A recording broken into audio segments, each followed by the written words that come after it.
All right, well, good morning, everyone. Good to see you.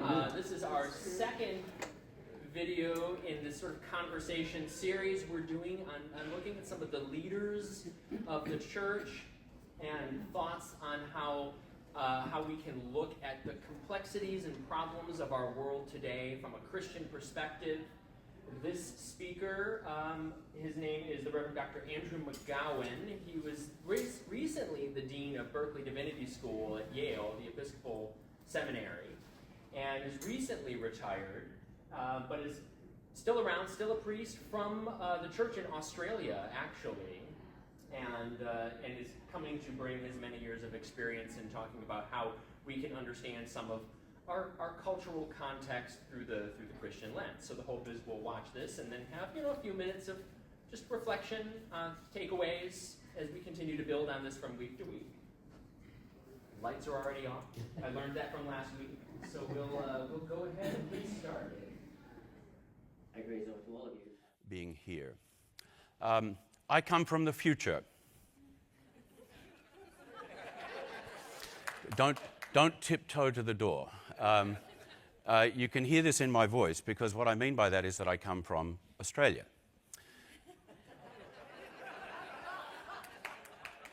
And no, I'm not trying to make any point about sort of the wonderful things that I'd like to convince you about with regard to my homeland. I'm telling you about the role of religion in Western society and about the advance of the secular. I was born into an Australian social life which was already experiencing in the 1960s some of the things which people in the United States were only going to start experiencing in the 1980s and 90s. In Australia, some of the trends that you've seen, things that were similar to the graphs that Ryan and our discussants of the previous session discussed, some of those things were happening already in the 60s the way they have been happening in the United States in the 1980s and 90s. I want to tell you a little bit more about my own story because it may be relevant to some of the other things I have to say. I am a priest of the Anglican Church of Australia. I'm the child of a rectory. I studied, of course, in schools in Australia and then studied classics and ancient history at the University of Western Australia before going to Trinity College in Melbourne to seminary, which is a place I later became the head of before coming to Yale. I was already interested and felt a passion and a calling to be involved in theological education, being a somewhat nerdy person, but I was also convinced that it wasn't sufficient for me to bring the virtues of Greek paradigms to the table when I was thinking about training those who were preparing for ordination and ministry in the church. I rather had to actually go and get some of my own experience. To be honest, those of you who've grown up in PK sort of environments know that, at least in terms of socialization, you've got a bit of a head start in terms of knowing some of the difficult things that you're going to deal with, as well as some of the positives. I was a parish priest for almost 7 years. I was a curate and then rector of a parish in a growing suburban area on the outskirts of Perth in Western Australia. I think most of my students think that all I did was to parse Greek verbs, but I was actually the rector of a parish which had not yet built a building for itself. It had been meeting in a local hall, and we began in my ministry there by building the building that was become the permanent home of that parish church. And then after 2 years, we determined that we would plant a second church in the next door suburban area. And by the time I finished, we'd built the second building and created a second parish there. So I am, I'm kind of making my church planter credentials here because I think sometimes the zero-sum game thinking that we engage in the church as well as everywhere else thinks that if somebody knows something about patristic theology, they can't possibly know anything about church planting. But actually, I was there too. I was thinking all the time, though, about the fact that I still felt a calling to theological education, and through some networking and mentoring and so forth, I determined that I would come to this country. The first time I landed in this country was in 1992. For much of my sort of seminary formation and the time as a parish priest, I'd been thinking that the PhD that I ought to earn was really to do with what we might call, broadly speaking, liberation theology. I'm deeply immersed and committed to the intellectual currents of the ways in which the church has learned from and engaged with people in all different parts of the world who are thinking about how the gospel of Jesus is not simply for personal belief and religion, but for social transformation. And I had quite a bit to do with the church in Asia through that period as a parish priest. I was involved in the Asian ecumenical movement. But a series of circumstances, including the death of my seminary mentor, who'd been a classicist and a patristic scholar, led me to sort of look hard in the theological mirror and decide that I had to go back to the ancient church as well in order to be one of those people who might help to resource the church thinking about itself from that point of view. But there was another reason for that shift of mentality that really had to do more with my experience as a parish priest.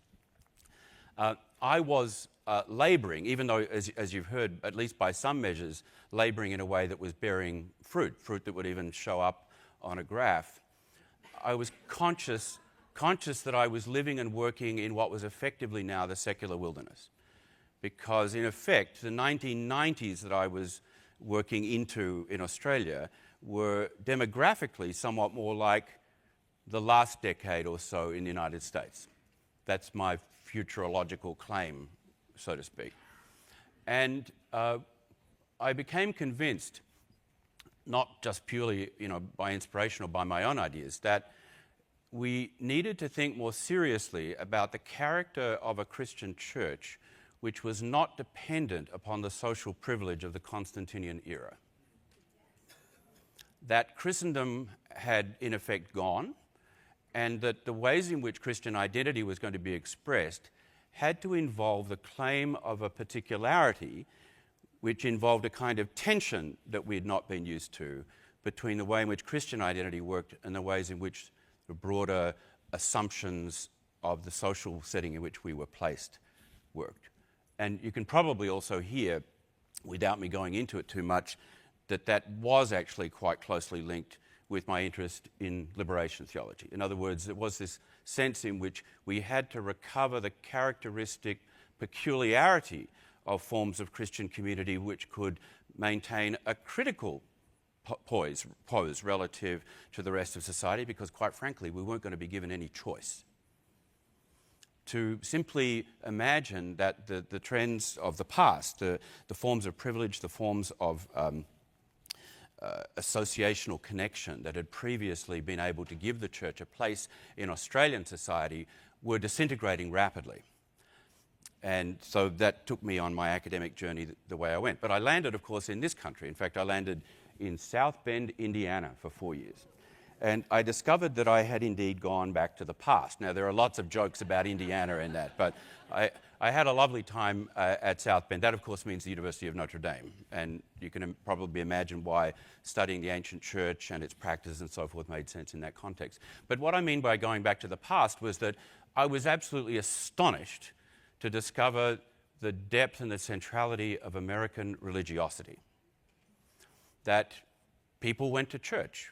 And of course, in the immediate Notre Dame context, that was hardly surprising, but I discovered that in my experience of the Episcopal Church in northern Indiana as well, a period of time for which I'm very grateful. And I want to mention, to lament him, that my parish priest and mentor in that time was Dabney Smith, who was the rector of St. Michael Little Angels in South Bend, but some of you would have met perhaps in Louisiana or Southwest Florida, where he'd been bishop, who died just late last year.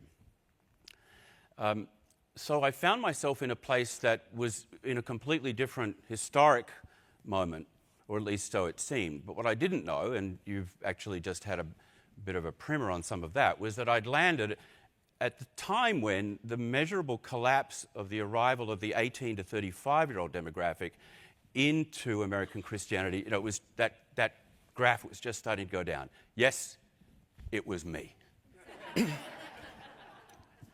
Of course, that wasn't self-evident in 1992 because those processes were really just beginning.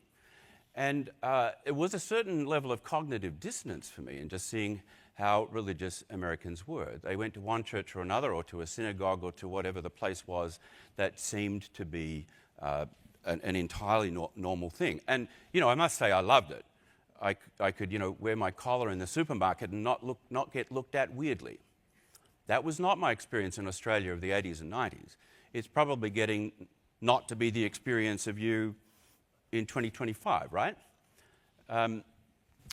We heard in the last session, for those of you who were there, some really interesting conversation and some interesting statistics, including the possibility that there is a kind of a stalling moment going on here in that downward trend for religious observance and even for young people in particular. And I think that's all really interesting and important. I want to say a couple of things that are going to sound pessimistic about that, although I'm here, by the way, just as a subtext, I'm here to persuade you to be pessimistic and hopeful rather than to be optimistic and desperate. Okay? You see, even if that trend, particularly with regard to young people's connection and participation, which, by the way, I benefit from every day when I go downstairs to my chapel and I sit with 40 or 50 people younger than me and pray the daily office together. I mean, it's heaven. Just go to a seminary if you want to go to a place where you have this sense of how youth is indeed kicking back. It's true. But even if that trend were to be reversed, better for Matthew or for Molly or Ryan to say this than me, but even if the trend were reversed, that's not actually going to save us, because the missing generation is already missing. And you might have seen in one of the graphs that they showed you in the last session that it's not just those sort of younger adults, anyone almost below 65 that's missing. There's been this reduplicating effect because their children aren't there either. So it's the signs of hope that we see going on in certain forms of statistics need, I think, to be analysed down to one further level, which I think some of these good friends could probably do in a way that I'm not capable of. But let me put it to you this way. There are actually two different stories going on in the experience of secularization and the decline of religion in the Episcopal Church. There are a lot more than two, but I think two is a useful conceptual way of thinking about it. There are places which are declining very rapidly, and, well, let's say three. There are places that are holding their own, and there are places that are growing and reviving and so forth. I think EPN's often a place where we come together to be with other people who are really determined to ensure that there is revival and renewal and growth and so forth, and that's great. But, you know, sometimes the graphs are actually deceptive because they average out the places that are aging and dying and the places that are actually holding their own and coming back up. You see, if we take out the places that are holding their own and the places that are in renewal, the line of collapse is actually much worse than the graphs suggest. And again, I have no real reason to pull out a figure about this, but if we're not prepared for the fact that half or more than half of the churches that we currently have are going to close in the next 20 years, we're not really paying attention. Now, there are going to be people doing good and holy work with those places, by the way, the places that are going to close.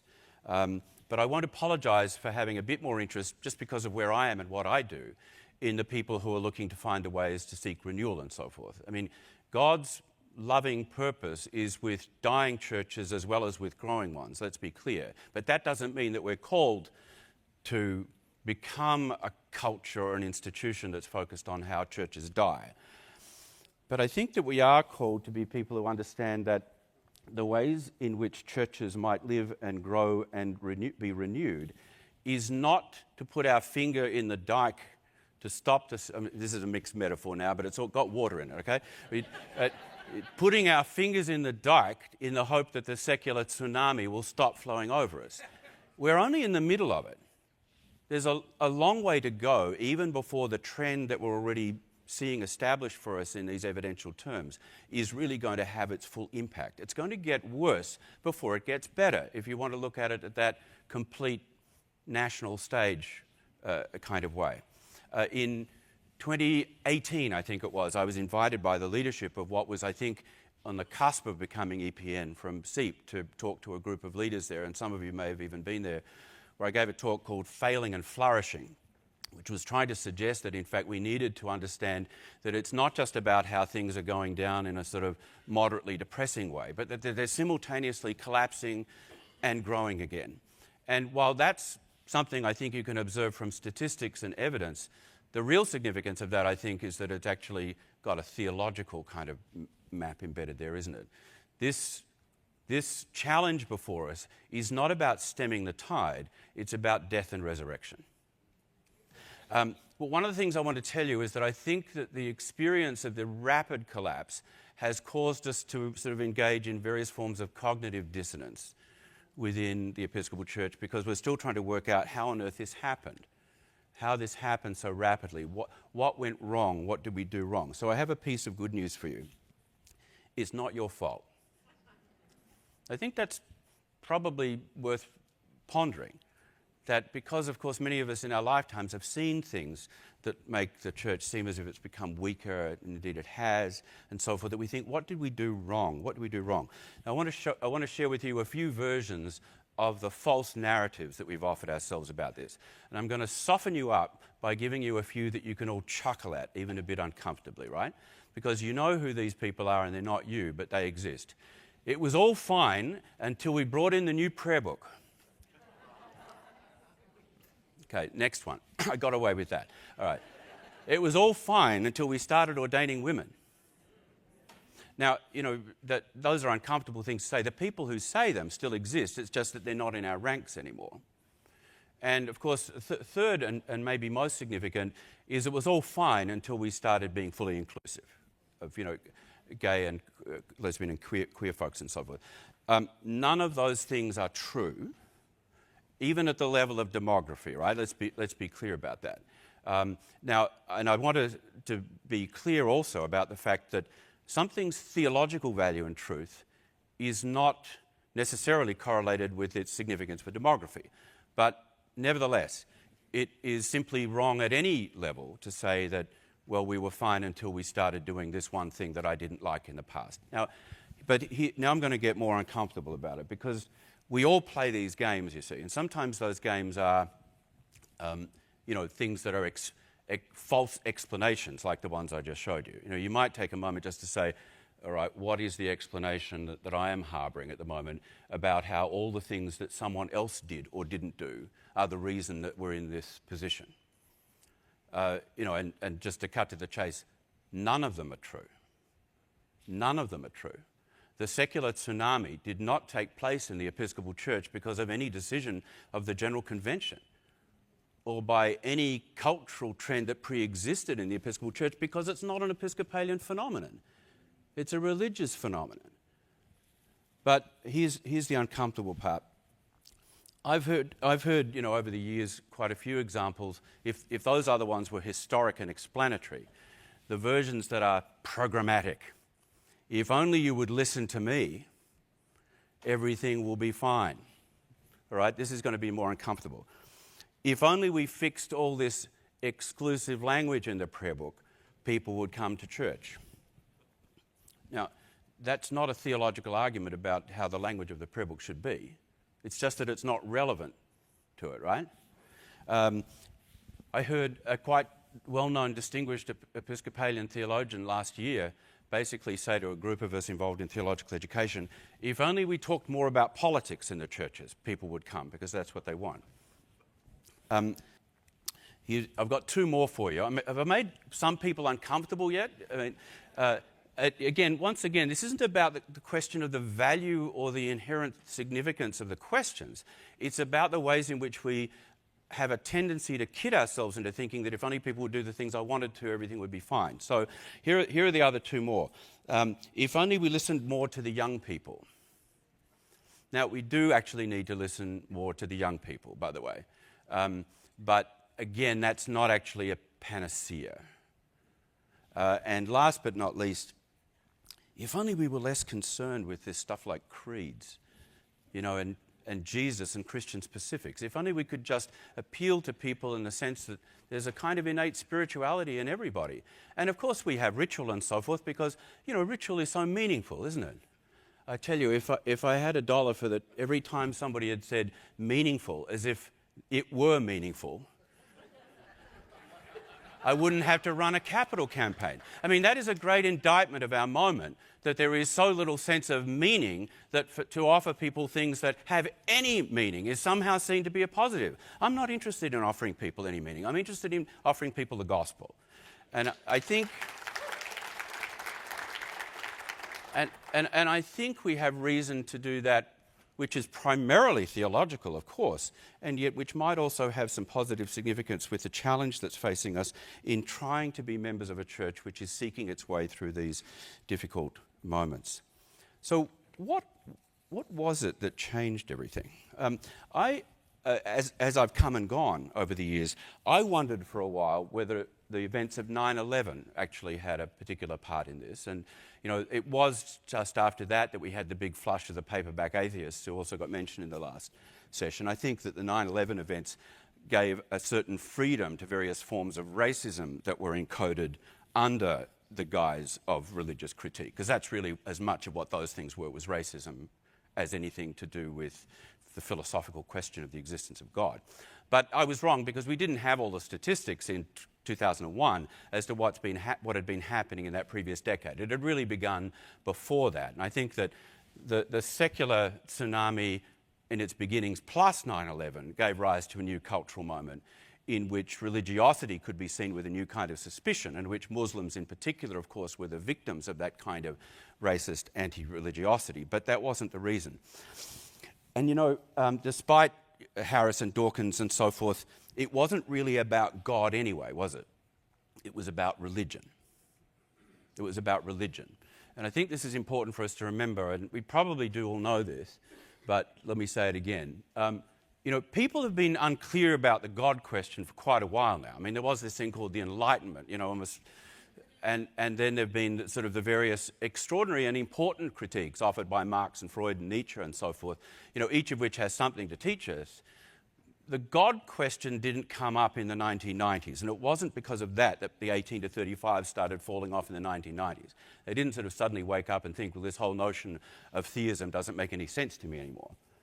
The thing that happened, I think, was how late-stage capitalism had started to form our hearts and minds in ways that gave rise to a different set of understandings about how we connect with associations and institutions. See, it wasn't just in that period that religion started to go off the boil and worse. Think about any kind of social institution that was based on associational membership for people to come together to do particular things. They've all gone into really difficult kinds of historic moments. I mean, think about uniformed, scouting groups, that kind of stuff. I mean, the Rotary Club makes the Episcopal Church look like a bunch of bright young things these days. Right? Late-stage capitalism, I think, reached an inflection point at which it didn't seem obvious to young people that in order to seek whatever it was they thought was true, whether they were people who were spiritually minded or not, that associational membership and institutional affiliation had any particular relevance to it. And so here you see, that's worth pondering. It isn't just a sort of a straightforward gimme that gives us an answer to what goes forward. But I think that late-stage capitalism has reached a point where it's persuaded us all that we are our own individual consumers of everything in such a way that we should be able to curate. Curate goes in the same wastebasket as meaningful, by the way, for me, just so you know. So that we should be able to curate a kind of religious identity for ourselves. That why should institutions and associations which don't map completely onto my personal sense of how I am indeed the divinity who proceeds through the world of consumption in the way that I want to, why should they be the things that actually tell me the way I ought to feel about anything? So the problem wasn't really with God, it was with institutions. And even then, not just with institutions, I think, but with associational commitment. So all those entities waned. And what I think happened was the creation of the consuming self reached a certain kind of inflection point where it began to allow us to determine that the ways in which we wanted to be ourselves didn't have to be formed through those sorts of membership requirements. So, just to prove to you that I've been in the United States for a while, 2 roads diverged in a wood. These things made a lot more sense to me once I lived in New England for a few years. But anyway, Anglicanism has a complex relationship with the status quo, and I think that we are indeed at a point where there's a kind of a fork in the road for how we're going to take the questions that are placed before us by the current circumstances, which way we're going to go. And here's something paradoxical for you. I suspect that we're going to take both the roads at once. So the two roads at the moment are that of doing whatever seems necessary to continue as chaplains to American society and hope that that will save us even as the numbers keep plummeting. So it's not really doing so well, is it? Or claiming Christian identity as something that exists outside of national projects and recovering the notion that our fundamental citizenship, forgive me for saying this as a resident alien, I'm a green card holder, but claiming the necessity of understanding that our citizenship is in the heavens, which does not mean being less concerned about material and social political realities, far from it. It means taking our script from the practice of Jesus and the teaching of Jesus and the nature of God's reign in the world, rather than that of those who would place themselves increasingly without embarrassment as alternatives to the God whose world this genuinely is. You may sort of think, well, of course, if Trump hadn't been elected, we wouldn't have to say that stuff, but actually we do have to say that stuff. And of course, there is no moral equivalence between the alternative candidate and Trump and so forth. There is no equivalence here. But bear in mind that inequality in this country has marched on inexorably right through the 1980s and 90s and into this decade. That inequality across 8 years of Barack Obama's reign, a person of much greater integrity and even obviously of faith, nevertheless, the poorest in the United States got poorer through those 8 years, not less poor. The fact that we're in such a terrible moment at this point should not stop us from seeing that the call at the moment is to establish a different kind of citizenship, a different kind of understanding about who we might be. I've had to say that again, though, and I will, that will probably take both forks at once, because there are other ways in which the fact that we have a particular kind of historically inherited set of assumptions and privileges is not something to be taken lightly. I mean, I'm not saying pull the National Cathedral down at this point. I mean, I don't know what it will be quite for in the civic realm after the Buddy sermon. It's going to be different. So I'm not saying that at all. We have to actually leverage all the privileges that have been given to us. I mean, the problem with privilege is refusing to acknowledge that you have it. It's what you do with privilege once you've acknowledged that you have it, rather than saying, well, that's a position of privilege and therefore I won't look at it anymore. I mean, if you're in this room, you've got a considerable bag of privilege hanging with you. What are we going to do with it? I want to mention that one of the interesting resources for helping us think about identity in the post-Christendom reality is actually the Book of Common Prayer.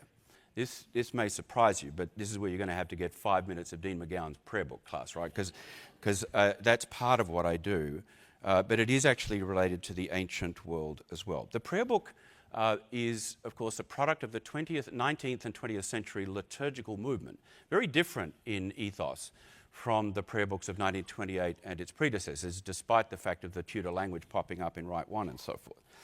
Now, the BCP was being formed before the secular tidal wave had come along, admittedly, but the intellectual movement that gave rise to it owed quite a bit to the ways in which European theologians had been thinking after the First World War and the challenges that they were experiencing about how to think about religious identity in that new kind of environment. And many of you do know this, if you think about it, that what's most striking about the 79 book is not the use of contemporary language, even though that's very striking. It's actually the fact that the theological assumptions embedded in the way it presents the sacraments are those of the 4th century church, not the 16th century church. And that is actually a gift to us that we may choose at this point to make use of if we feel that we might actually go back to a church which is not primarily driven by its sense of chaplaincy to the current culture, but has a different kind of identity which is focused more upon the distinctiveness of that entity that was just starting to negotiate its place relative to people like Constantine. So the two paths that we have are of accommodation, and we will accommodate in some ways, and perhaps even in some ways we should, but the other path is that of renewal. Not a path of trying to dig our heels in, as the graphs sort of go, towards something like zero. They're not really going to go to zero, by the way. No, sometimes you may have seen stories like this whereby, if the current trends can continue, the Episcopal Church will be extinct by 2050. There are people in this room who will be alive in 2050. So, that's actually not how it works. But it does help to remind us that what we need to go forward is not a sense of digging our heels in to reverse the decline. What we need going forward is resurrection. That's the character of the gospel. So we should be seeking converts. We should be seeking growth. We should be seeking to make an impact. But we should not be doing so that we can revert the secular decline. We should be doing so because this is resurrection territory that we're in now. In November 2016, a fateful month, I was pondering the outcome of that election, and I was pondering some of my students' responses to it, and I guess there was a sense in which I felt that some students felt that they had been betrayed by the American project at that point. That the things that they ought to have been able to hope from it were lacking, that they'd been lost. There was every reason to be upset, I think, from many people's point of view. I get that completely. But I was a bit struck by how much I realised that there were many students of quite progressive mind who really thought, I'm sorry, this wasn't his greatest moment, but he didn't say this originally himself, that the moral arc of the universe, and the way it was bending. By the way, Dr. King didn't invent that notion, which is one of the reasons I'd let him off the hook about it, because the notion that what we're dealing with is an arc,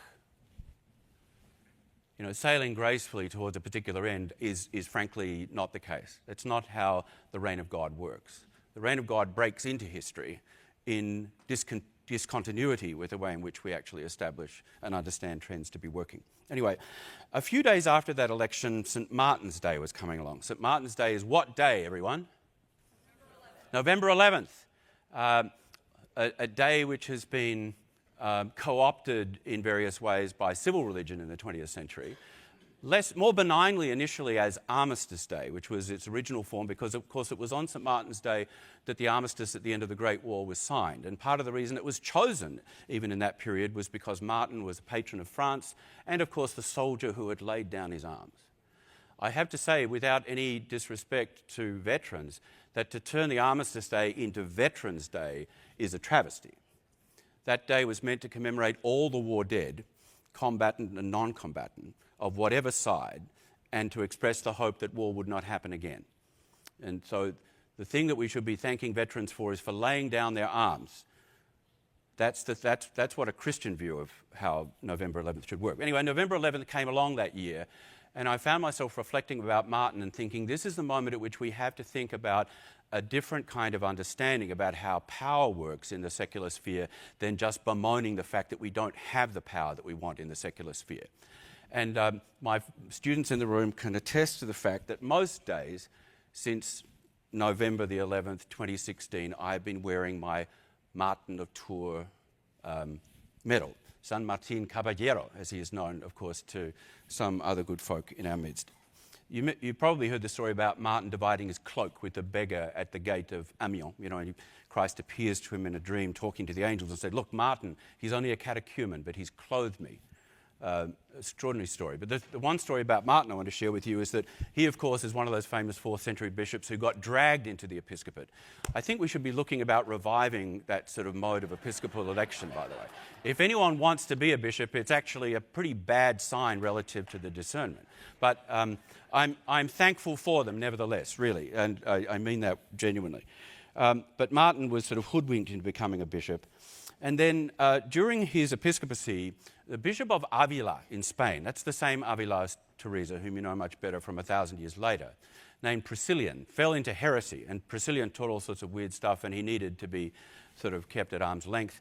And the other bishops of the time said, "Hey, we've got this new established relationship with the Roman Empire. Let's use the secular power to deal with Priscillian." They had him tried, and they had him executed, Priscillian.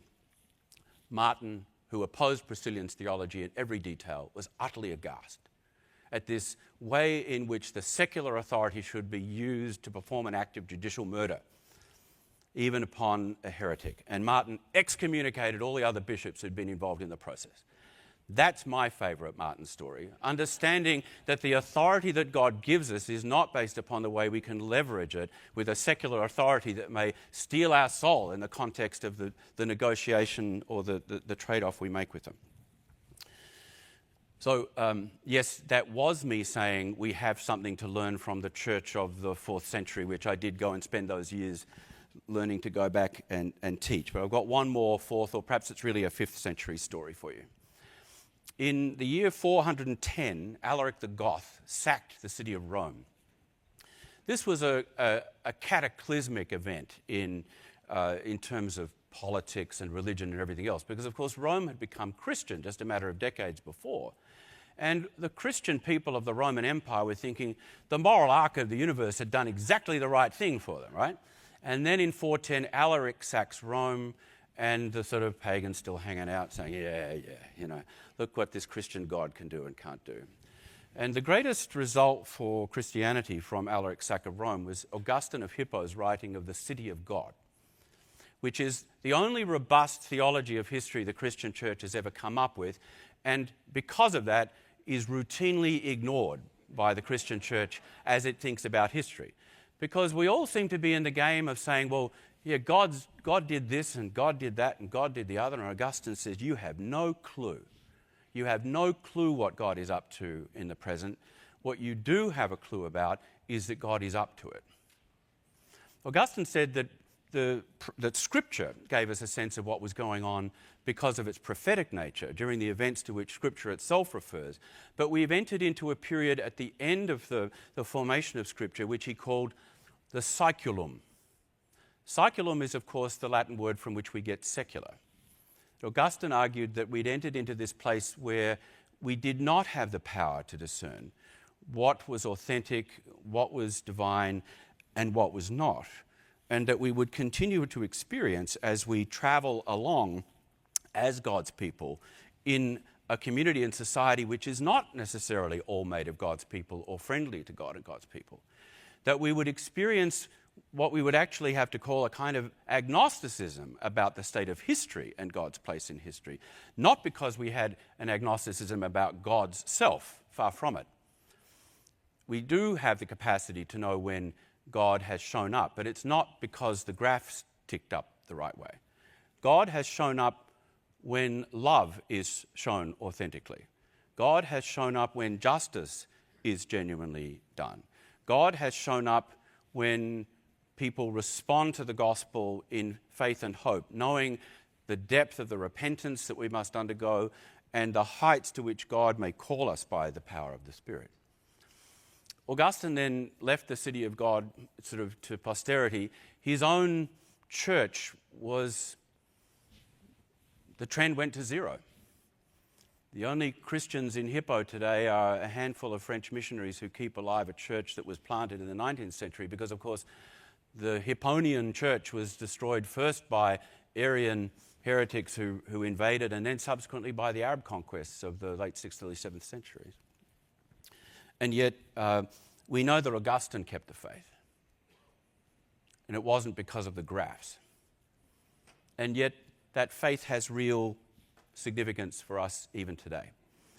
Our first call then, friends, is to be faithful.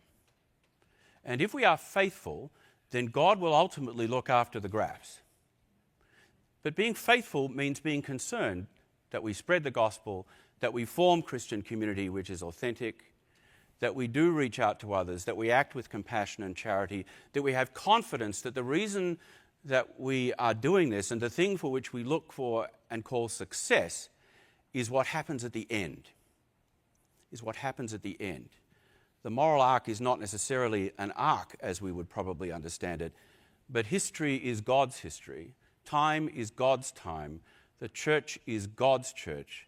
Let us acknowledge, accept, and celebrate that fact and go on in faith and hope together. Thank you.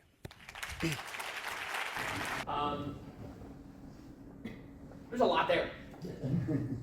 We probably could break this up into having several forums. We could probably have done 4 forums on each individual part of this, and but it was mostly meant to sort of get our creative thoughts going. We have a little while. Any points to take away from this? Yeah, Craig.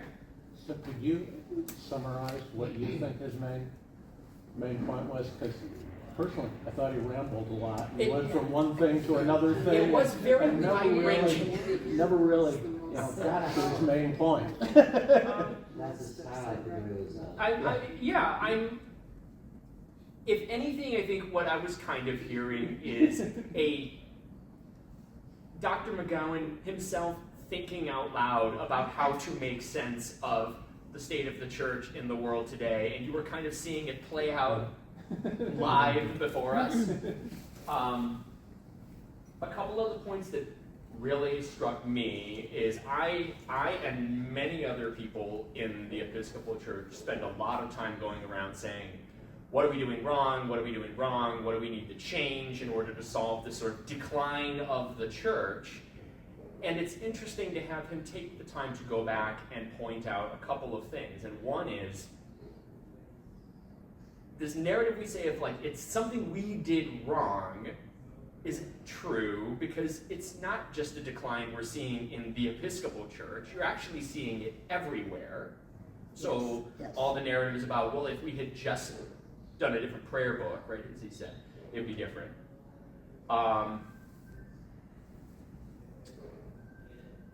Talking about how it's the difference between the decline in God and the decline in religion was interesting to me.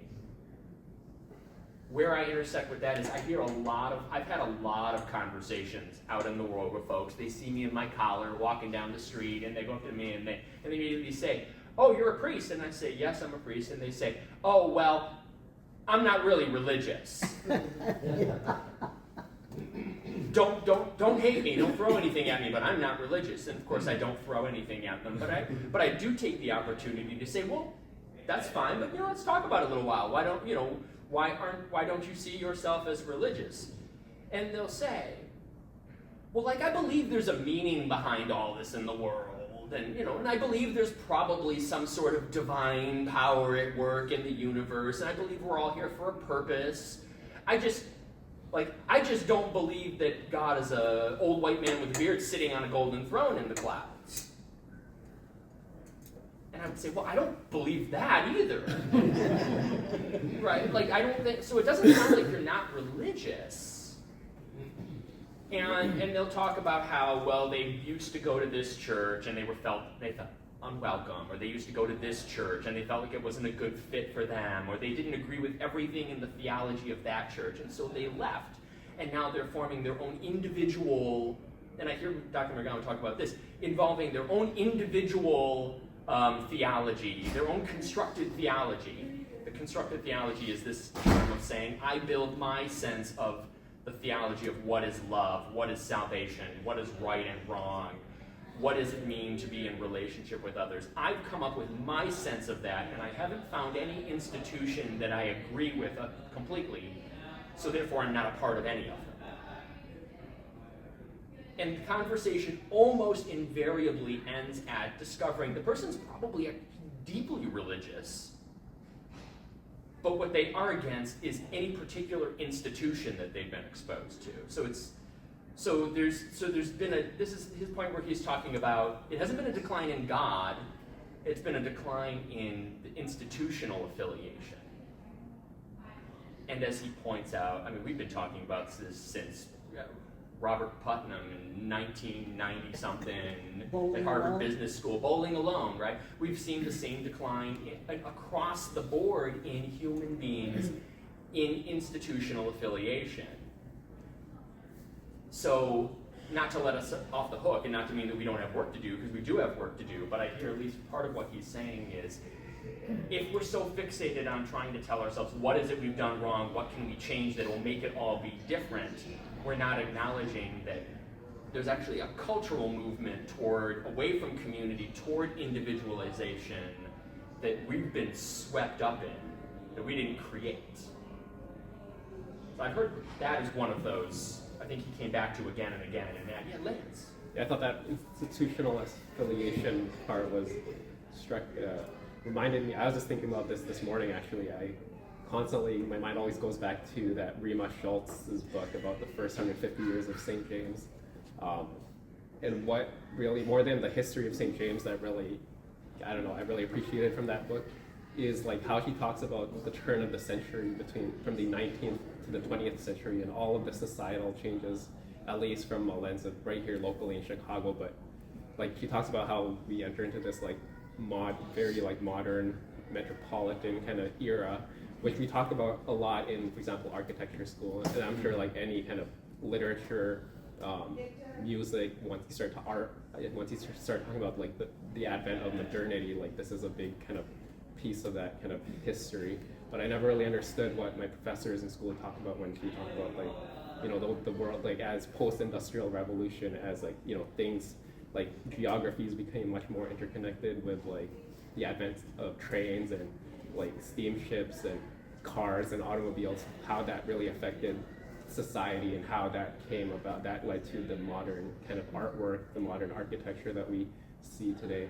And I'm like, I don't understand how that, until I read Rima Schultz's book and how she talked about like back in the day, you know, like there's all these guilds here at St. James, for example, in that case, all the women who, you know, weren't in the workforce, weren't in the workplace, they devoted their time to doing stuff through the church and then serving the communities through the church.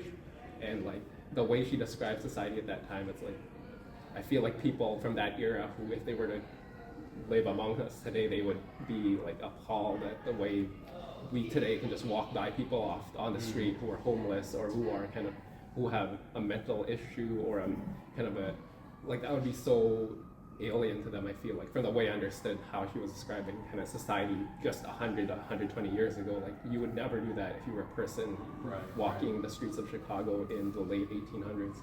And that kind of brought me back to his point when he started talking about like late stage capitalism, and how that's really, in his mind, like he sees that as a big, and that's kind of also how the institutional affiliation or disaffiliation with these kind of like institutional identities kind of coincided with that advent of like just this really entrenchment and expansion of kind of like this capitalist kind of focused in our societies. I thought that was Collapse, renewal. That's it jumped out at me when he was talking about, you know, if you're following as he continued to refer to the moral arc of the universe bends toward justice, from many of us think of from Martin Luther King Jr. It struck me when he was pointing out that's the same way that the Christians of the Roman Empire probably felt when they were at the height of empire, and it seemed like everybody who was anybody was going to be a Roman citizen, and it was God's will that we were so successful and spread everywhere, until it all collapsed. And everybody thought, well, that doesn't make any sense, because this is what God's will was. God's will was for us to be in charge, and for us to be dominant, and for us to, you know, be ushering in God's kingdom. All these stories that they were probably saying sounds very similar to some of what we're talking about today, which sounds bleak in one sense, but also is hopeful in the sense of, you know what happened when the Roman Empire collapsed? The church was fine. God was fine. We as humans continue to struggle, and we build and tear each other down, and we rebuild again and tear each other down, and we rebuild again, and we have some growing to do. But God didn't go anywhere. And here we are, you know, thousands of years later, maybe facing an interesting similar circumstance of we assumed that Christianity was dominant in the United States just because it was God's will and it had to be, in a way that now we're seeing it's not so dominant today. But I don't think it's going to be a threat to God. I think, you know, it will be fine. We might just have a hard time seeing the other side of it where we are right now. Yeah. I'm an organizer, and I know what problems I face. Laura does so much here to organize and reach out to people and try to get them involved. And I don't know as much about what you do, Father Stephen, to do that. But I'd be curious about how you react to his ideas. Oh, gosh, well, thank you for saying that. I mean, I am a busybody more than I'm an organizer, but what struck me about this is that one thing I'm thinking of with talking Stephen is that Lisa has said a couple times in sermons this idea of building the kingdom of God is not our job, that it's God's job, but we are called to help it along and to participate in it. And I think that's and to Lance's point of what are we supposed to be doing, and maybe we're not doing it quite the same way we did in the past in organized groups, but we need to be heartened and strengthened by our community of faith. And I'm a strong believer, obviously, because I'm here in a community of believers, being part of a community of believers, but it doesn't mean that we don't do things individually, and that that we get strength and sustenance from each other. I don't have an answer for your question, but that's what I'm thinking. Well, this is interesting too. Does anybody else, I guess maybe just as a priest I'm hearing it, but does anybody else hearing about this sort of epidemic of loneliness out in the world? Oh, right, sure. Right. It's very interesting that we've seen us as a society move away from sort of collective identity, collective affiliation, and say, what's important is my individualism. And now we're so lonely. And it'll be interesting to see if what this does not turn into in another generation to come is people finding out we do need each other. We do need to be affiliated with one another and have shared values and inform one another, and that's actually essential. Relationships are essential to us, and the church will be there for it when that comes. This is okay. We're kind of throwing out there just idea. You don't all have to follow me on this if you don't, but I've had this sudden image of the Tower of Babel. We're like, what would it be like for us to build the Tower of Babel, and then when it collapses, go, oh no, God failed, right? But then, what happened is the tower got built again, maybe as the Roman Empire, right? And it collapsed, and we went, oh no, God failed, and maybe we've been building our own Tower of Babel here, and as it's collapsed around us, to remind ourselves not to say, oh no, God failed, that this will be built up again. It's an interesting thought. Did I see a hand over here? I think he brought up multiple, basically, world-changing events. 9/11, the First World War, and I work in engineering, and we saw this in the during and immediately after the pandemic, even to some degree now still, is it kind of broke people. Mm-hmm. And so it broke the institutions too. So we immediately see people's like driving habits, a lot more appetite for higher risk or no care at all, the risk they're taking. And I think that this is a society thing that I think bleeds into a church thing, because if you've lost all hope and reliance on institutions, then why do I care about this other institution? Yeah. Well, you found meaning here, and I'm assuming, you all are sitting in the room on a Sunday formation session at a church, so I'm assuming you find meaning out of being here, right? I'm reminded of what Archbishop Nount said last week when he was talking about a ministry of being present in the moment, and maybe none of us can do something individually, and maybe none of us as a church right now can do something to make society be different and value the collective identity. But what we see is people have moved away from the relationships that we see are valuable. We see that they've moved away from it. We see how lonely our people are becoming. And when the day comes that people draw back to it, realizing how much they need to heal from that brokenness of relationships, we will be here, ready. We will be present and ready to embrace them and say, we're so glad you found us. We're so glad you're here. So glad you get to find some of the meaning in that what what I have found in this place. Let me welcome you too. Well, thank you, everybody. We're going to continue to rebuild on this. This is 2 conversations in, and I'm looking forward to seeing how we continue to think about how this is helping us look at the world around us, the world outside, and what we are called to be and do as Christians. Thank you, everybody.